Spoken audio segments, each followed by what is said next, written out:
Sound off for Chesterfield. Chesterfield, first with premium quality and best for you. Chesterfield brings you Dragnet.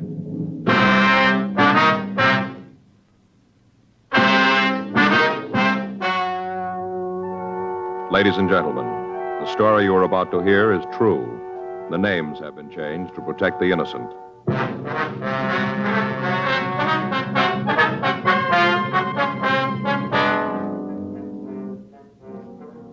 You're a detective sergeant.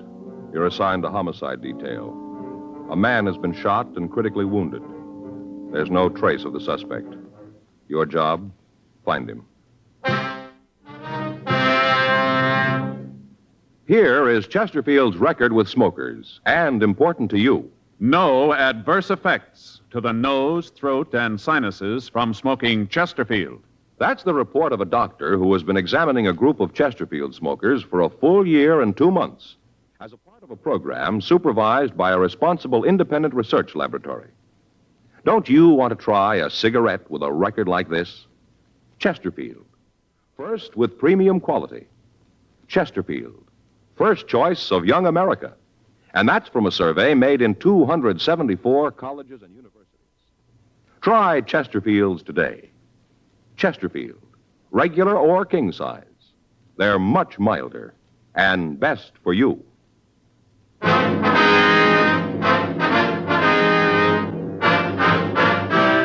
Dragnet, the documented drama of an actual crime. For the next 30 minutes, in cooperation with the Los Angeles Police Department, you will travel step by step on the side of the law through an actual case transcribed from official police files.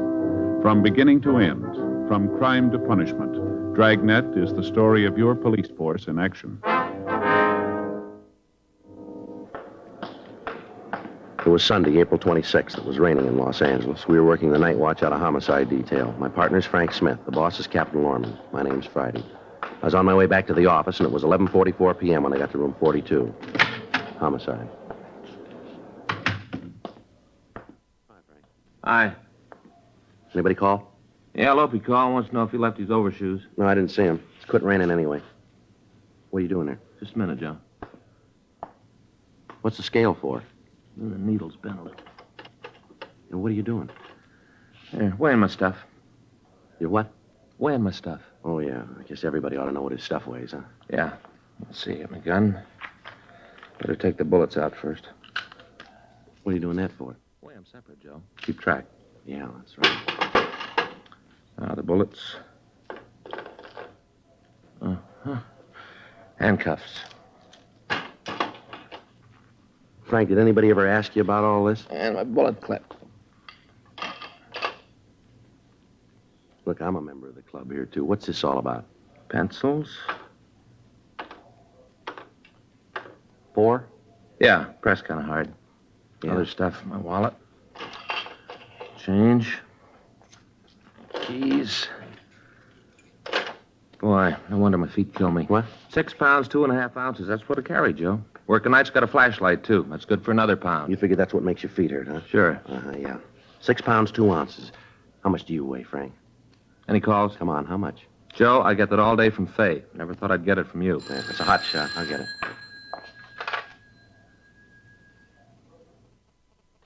What do you got? Shooting on East Berendo. 11:45 p.m. We swung out of the City Hall garage and headed south on Main Street. The streets were still wet after the rain. Code 3, red light and siren. And even with that, driving a fast car is no picnic. You can be wrong at every corner. Big buildings to block off the sound of your siren. Cars to shield the red light from oncoming motorists. It's no fun. There'd been a shooting and we had to get there. As Frank and I swung around the last streetcar on Main Street and picked up Berendo, we heard the police radio operator dispatching ambulance G13 to the address we were headed for. We didn't know what direction the ambulance would come from, so for the next few blocks we drove with added caution, knowing that our siren would keep us from hearing theirs. 5 blocks ahead through the mist, we could see the red lights of a police car parked at the curb. A radio car in the area had gotten the call and answered it immediately. It was 11:52 p.m. when we pulled up in front of 1981 East Berendo. The large house was dark. 2 neighborhood women stood in the driveway and directed us to the back of the house where we found the officers from Unit 1A6. We checked with them and got the information that they'd come up with. They suggested that they canvass the immediate area for any information on the assailant. Frank and I went in through the back door of the house. The victim lay on the floor. He was unconscious and bleeding profusely. His head was held in the lap of another man. Are you the doctor? No, sir, we're police officers. The ambulance is on the way here. If I could just stop the bleeding. It's his chest. Do you know who did this? No, Has he been conscious at all since you've been here? just for a second. Did he say anything? Well, I heard the shot and came right over. He was laying here on the floor, right here. Poor guy. Yes, sir. Did he say anything? Help me. That's all they said. Help me. I didn't know what to do. I got this towel from the sink and tried to stop the bleeding. This and my handkerchief, that's all I had. Can't do much, but I had to try. I had to keep pressing. That's all I could think of. Keep pressing. Try to stop it. Yes, sir. Do you feel all right, sir? Oh, yes, I'm all right. Got to help him. Here, let me get in there and take care of that. All right, come on, sir. Get under. Okay, got it, Joe? All right. Come on, sir. Get up. That's all right. He'll handle this. The excitement.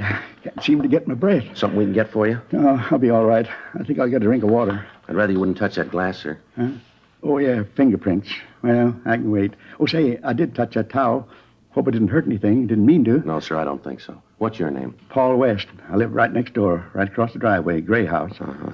Wonder if you could tell us what happened. Sure, I want to help all I can. I live right next door, and I was the first one here. Anything I can do, I want to help. Yes, sir. I've known Charlie for, I guess it's maybe 40 years. Long time. Charlie, that's the man's name here? Yes, Charles Stahl. How you doing, Frank? That's pretty bad. I don't know. Would you tell us what happened here? Well, it was right after Charlie left my place. That's when I heard the noise. What noise, West? I was out on my porch putting out the cans, getting the boxer ready when I heard the noise. First off, I thought Charlie was doing the same thing, getting the cans ready. Well, what kind of a noise? Like he dropped the box. I know now that wasn't it. Joe, Just a minute, West. I think he's coming around. Is he coming too? You going to say anything? Who shot All him? right, just a minute. What's his name again? Stall. Mr. Stahl. Mr. Stahl. Maybe he'll talk to me. He knows me. We're friends. Let me talk No, to him. wait right there, will you, West? I just wanted to help. All right, stay right there. Mr. Stahl, we want to help you. Can you tell us who shot you? Hey, what's he saying? Is he giving you the All right, name? hold it, West. Just a minute. How about it, Frank? He's dead. Did he say anything? Yeah, not much help. Huh? Asked me not to shoot him again. It was a couple of minutes before midnight when Charles Stahl died in Frank's arms. According to the next-door neighbor, Paul West, the victim was 55 years old. He was not married, and he lived in the big house on Berendo by himself. The ambulance crew returned to Georgia Street Receiving Hospital after making out a DOA report, and the coroner's office was asked to pick up the body. 12 minutes later, coroner's deputies Maxwell and Martinez arrived. Before the murdered man's body was removed, the crew from the crime lab photographed the scene, and Frank and I signed the property receipt for the money and the personal effects found on the body. We asked the crime lab to check a .32 caliber Smith & Wesson revolver found on the floor under the kitchen stove. There was one empty cartridge in the cylinder. We put in a call to gun records, but we found nothing on the gun. A call to R&I on the victim of the shooting turned up nothing.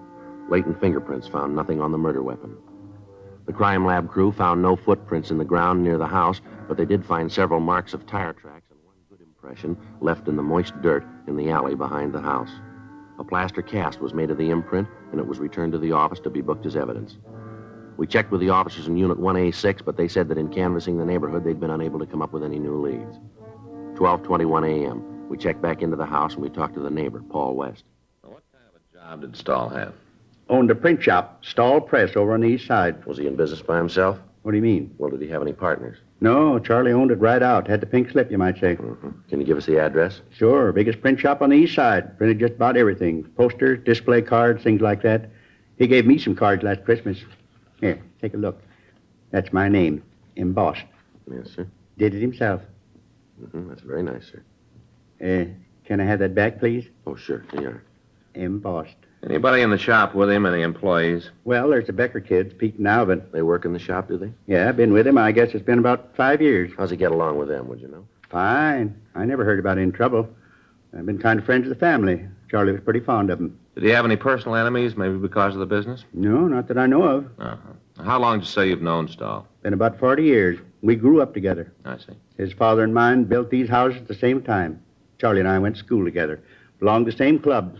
We were soldiers together. Served in the 146th Field Artillery in the war. Was that the last war, sir? Oh, no, the big one. First World War. Oh, I see. Came back and we lived right here, side by side, all this time. We've been friends, Charlie and me. Good friends. You got to catch the person that did this. You got to get him. You said earlier that Stahl had been over to your house tonight. Yes, that's right. Did he have any special reason for the visit? Well, he didn't need a reason. Charlie was always welcome. Always. Well, yes, sir, we understand. Of course, tonight's Sunday. We had a game. Sir? Bridge. Always play bridge on Sunday night. Never miss. Well, what time did he get to your house? Same time as always, right after supper. What time's that, sir? Right after 7:30. We were just finishing supper when he came in. Charlie sat down, had dessert and coffee with us. Rice pudding with raisins. Charlie had 2 dishes. Then we started to play bridge. Oh, I see. Now, who else was there? You mean the game? Yeah. Oh, just Rose and Paula. Rose is my wife and Paula's my daughter. Anything unusual happened tonight? Just once. Yeah, what was that? Well, a bit of grand slam in spades and made it. Even with Rose. 7 spades. Well, that's not exactly what we mean, West. Pretty unusual. Yes, sir, but did anything happen with Stahl? Sure. He almost hit the ceiling when we made it. Got pretty mad, did he? Sure. Since we've been playing, most he ever did was make a little slam. Mm-hmm. He went right home after that. I guess that's when he went out to empty the cans. Anyway, that's when I heard the noise. That was the shot, sir. It must have been. I didn't know it at the time, but I guess that's what it was. What'd you do after you heard the shot? Well, now, at the time, I didn't know what it was. I thought maybe Charlie had fallen and hurt himself. I looked over at his place, but there wasn't any lights on. I went out to the curb with a box of cans. Came back. I didn't see Charlie, so I walked over. I see. I called to him, asked if he was all right. Didn't get no answer, so I came in. Found him right on the floor, where he was when you came in. You're the one who put in the call, is that right? Yeah, I called the operator and told her to get an ambulance right over that Charlie had been shot. Told her to send a policeman. Now, what time was it when Stahl left your house? Do you Oh, it remember? must have been about 11:15 or so. Earlier than usual. We always play almost to midnight. I guess Charlie got miffed about the grand slam I made, and then Paula kidded him about the woman. What woman is that? Oh, it wasn't anything. I went out and looked. Nobody there. Sir? A couple of times Charlie thought he heard a woman coughing outside the window by his house. I went over at the window, looked out there, but there wasn't anybody there. Well, did you hear this coughing? No, not really. After Charlie started talking about it, I thought I did, but when I went out to look, there wasn't anybody there. His imagination, that's all. He was mad because of the slam. Well, did you hear anything at all when you were out and back? Huh? Well, when you went into Stahl's house, did you hear anybody around? A car, maybe? Something like that? No, not a soul. Now, Wes, could somebody have gone out the front of the house when you came in the back? Wouldn't seem it could be. I'd have heard him if they did. Well, then you'd say that whoever shot Stahl wasn't in the house when you went in, is that it? Pretty sure about that. Of course, they might have left before I went in. Sir? Well, I'd already took the box of cans out front after I heard the noise. If there's anybody in the house, they could have gotten out then. But you didn't see anybody, did you? No, nobody at all. Do you know if Stahl has any relatives in Los Angeles? No. He hasn't, huh? Hasn't got any place. None at all. Always kind of worried him. Why is that? Well, he used to say he didn't have any folks to leave his things to. The house, print shop. Mm-hmm. He made a will, though. All legal with a seal and all. Official. He used to talk to me about it. I see. You know who the beneficiary was, would you? Not now. What? Well, I knew who it was, but he said he was going to change it. Said he was going to put a new name on. Well, did he say whose? Nope. Just said I'd be surprised.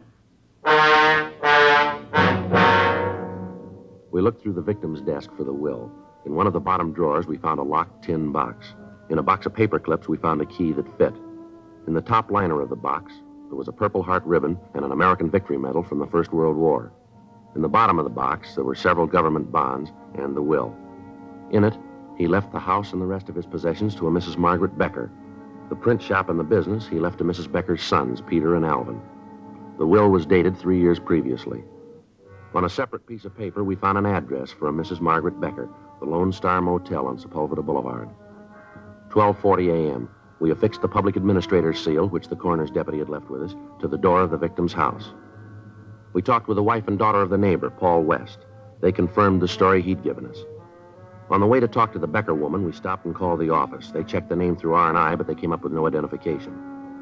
We called Sergeant J. Allen at the crime lab, and he told us that the tire marks found in the rear of the victim's house were made by 3 B.F. Goodrich tires and 1 truck tire. He said that the cast they'd made was of the truck tire, as it was the only one they could lift, and that it was made by the left front wheel. There was a car parked in front of the manager's cottage. The registration listed Margaret Becker as the owner. Legal the same. We checked it. Motor's cold. Yeah, tires don't match. Well, nice try. Yeah, let's go. I get it. Late. Yeah. 1:15. Probably asleep. What's the matter? Can't you read? Sign says no vacancy. That means full up. N-O, that means no. Waking somebody at this hour? Yes, ma'am. And don't we're- ask me if I know someplace where you can stay because I don't. Good night. Just a minute, Miss Becker.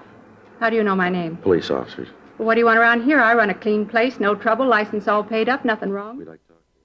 What about? You know a man named Charles Stahl? What are you asking that for? We'd like to know. And I want to know why you're asking. What's this all about? Anything wrong with Charlie? That why you're out here? Yes, ma'am. What's wrong? It was pretty serious. Well, go ahead. You can tell me. Well, he's dead, Miss Becker.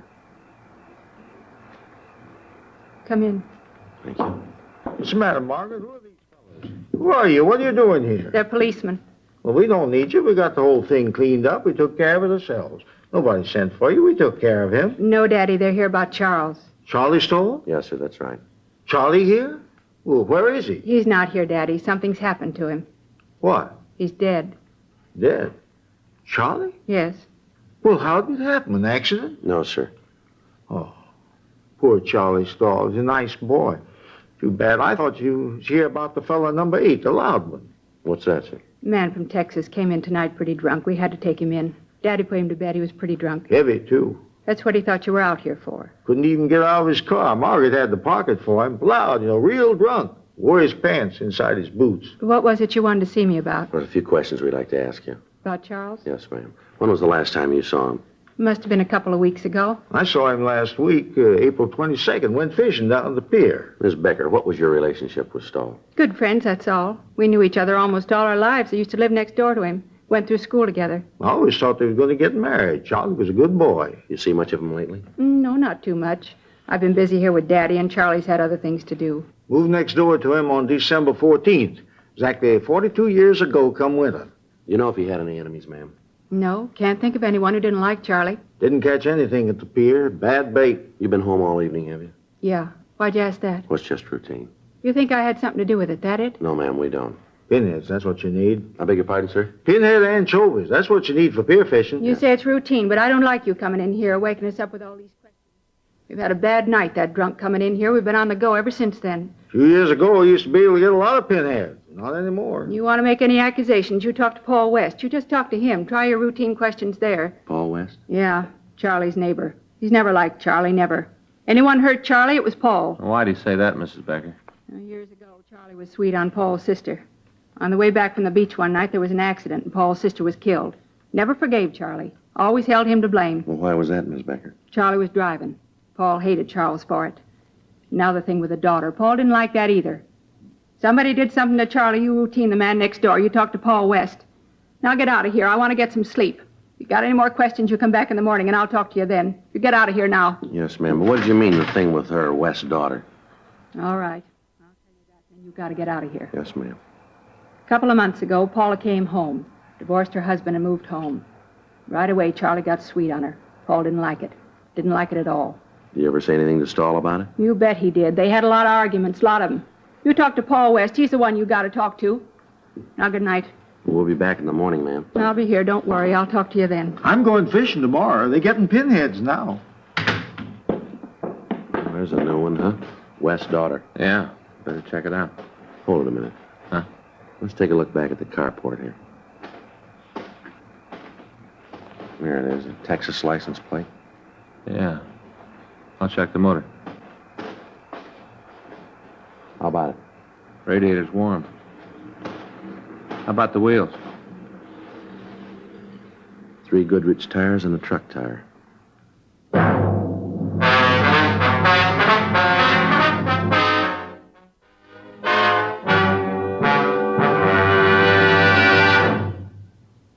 You are listening to Dragnet, the authentic story of your police force in action. Years ahead of them all. Chesterfield is years ahead of all cigarettes. Chesterfield quality is highest. Here's the proof. Recent chemical analyses give an index of good quality for the country's 6 leading cigarette brands. The index of good quality table, which is a ratio of high sugar to low nicotine, shows Chesterfield quality highest. Chesterfield quality highest. 15% higher than its nearest competitor. Chesterfield quality highest. 31% higher than the average of the 5 other leading brands. Don't you want to try a cigarette with a record like this? Chesterfield, first with premium quality and best for you. Try Chesterfield today, regular or king size.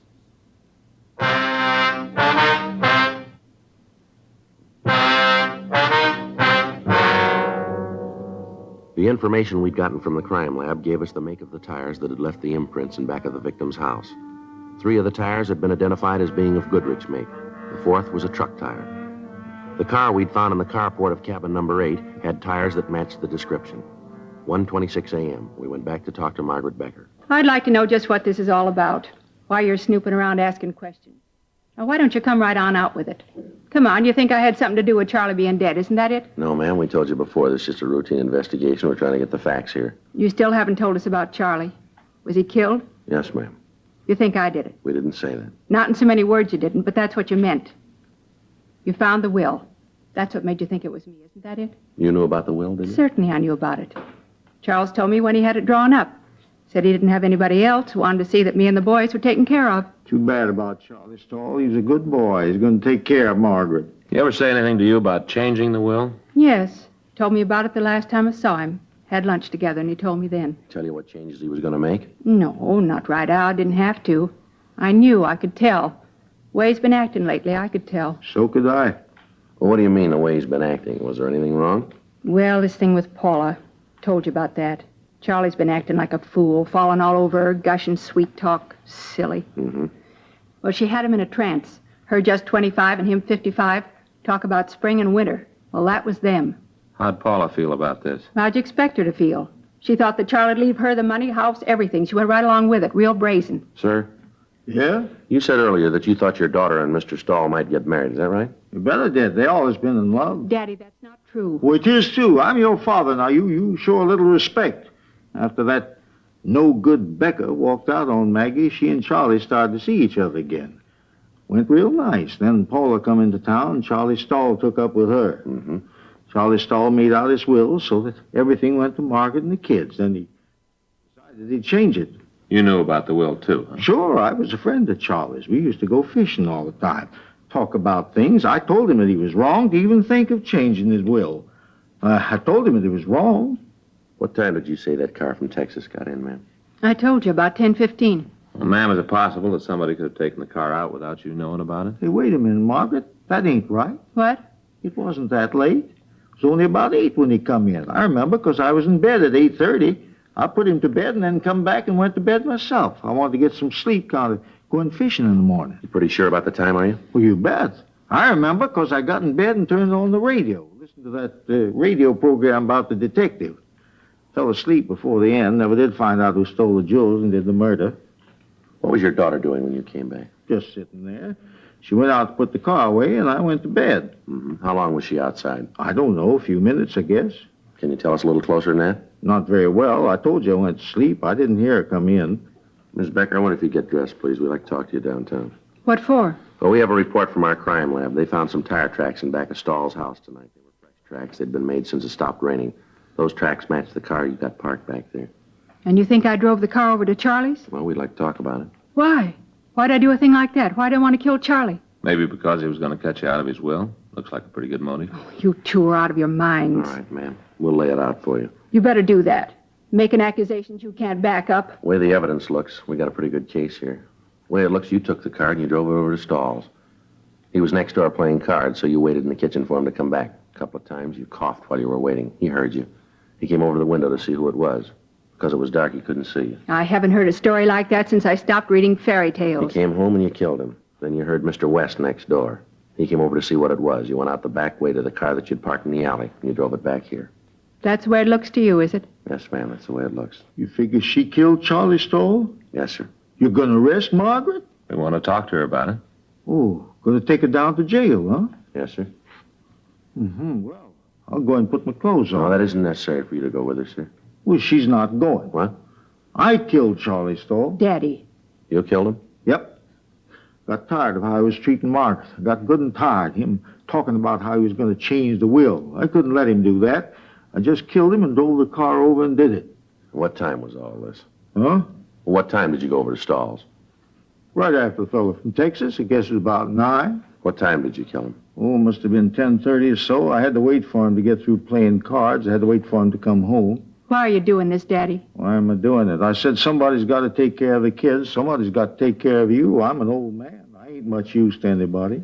All right, come on, Miss Becker. You want to get dressed now? She ain't the one. I did it. I killed Charlie Stahl. I already confessed. Why don't you believe me? Why don't you arrest me now? I did it. No, I'm afraid not. You got the times a little mixed up. Stahl wasn't killed at 10:30. No, he's just trying to help me, but he doesn't have to. Him and me were both here all night. Neither one of us left. I was in bed and asleep at midnight. Why do you say that? What? Why do you think Stahl was killed around midnight? I didn't say that. You said that you were home and in bed by midnight, didn't you? Just a figure of speech. I think I've talked enough to you. I don't have to say anything more. I'm going to see a lawyer about it. You got no right. I'm the one that did it. I'm the one. Why'd you kill him, Mrs. Becker? You want to tell us? Get old, nobody believes you. How about it, Miss Becker? I'll get dressed. You did kill him then, huh? Yes, I did it. Wasn't because of the money, though. You got to believe that. Wasn't because of the money. Ma'am?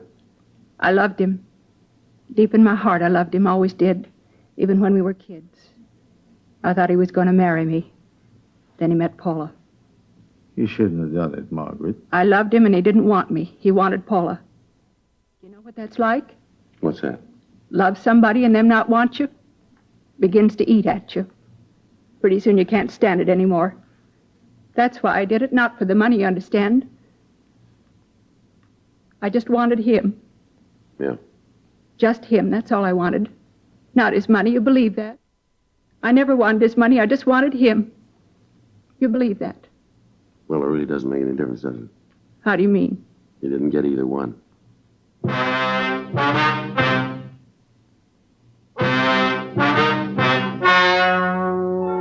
The story you have just heard is true. The names were changed to protect the innocent. On August 6th, trial was held in Department 89, Superior Court of the State of California, in and for the County of Los Angeles. In a moment, the results of that trial. Now, here is our star, Jack Webb. Thank you, George Fenneman. Friends, all of us on Dragnet are proud to be associated with Chesterfield because, believe me, Chesterfield is years ahead of all cigarettes. You just can't beat a cigarette that was good to begin with and keeps getting better all the time. But, of course, you can't find out how much you'll like them till you try them. So that's what we'd like you to do. Get a carton of Chesterfields, regular or king size. That's all it takes. I know you'll agree that Chesterfield is best for you.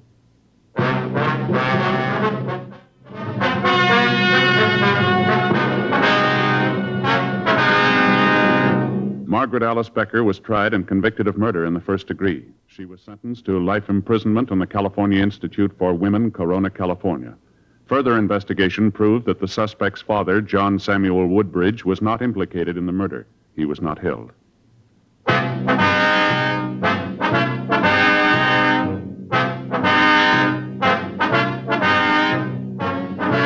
have just heard Dragnet, a series of authentic cases from official files.